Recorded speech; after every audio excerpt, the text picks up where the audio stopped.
There's an update on day 11, I think it is, from the Printers Isolation household.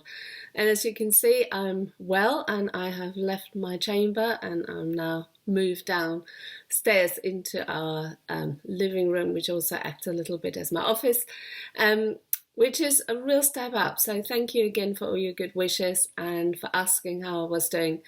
And the good news is I'm feeling so much better. You can probably hear my voice is a bit lower than usual, but apart from that, we're all fine. And actually, I feel like just want to share a couple of thoughts with you today that we're on a slightly different trajectory to other people because we've been in isolation for a little bit longer.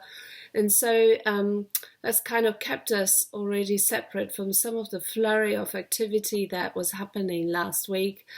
And it just got me thinking, I can't help thinking, so here it is, that we all react really differently when we are faced with crisis. And I think that it might be important to say that's okay. I've had viewed so many posts online of people with good ideas, and I think it might be worth just taking a step back and reflecting and reminding ourselves that we may well be in this for the long run. And so whatever we decide to do, however we react, we have to consider that this might be going on for some time. So we have to learn to pace ourselves. I think the government once said it could be a marathon rather than a sprint. And so I think if that's the case, I think we need to be, first of all, kind to ourselves and to recognize our own limitations, not just what we can do, but also what we might not be able to do. And I think that means that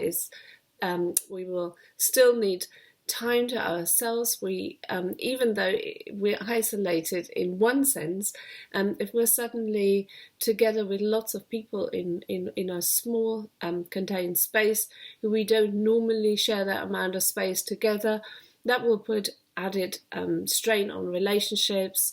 And I think within that we just have to be reasonable, we have to be sensible, and we have to perhaps schedule time so that every person within a household still has downtime to themselves, and just to recognize our own limitations. So I think week one probably was a lot of activity, a lot of trying to shop and do everything that we needed to do in order to be prepared.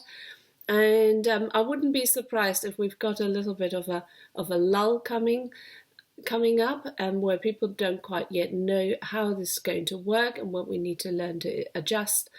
And then as time goes on, I do believe that there will be requests for people who are in greater need and who will need help. But initially, I think the practical activity makes us feel better. And I think it'd be good to just stop and recognize that some of what we've been trying to do and what we are trying to do maybe in order to cope with what's going on. And so I just want to encourage you to do what you're already doing, which is staying in touch with each other, emailing, posting clips, finding projects to do, finding something else to do, and continue to keep yourself well and look after yourself. Also, why don't you send in your theological questions either to myself or to Charles? Send us your questions and maybe we can answer them. If they're difficult, I'll pass them on to Charles, of course. So take care and see you soon, I hope.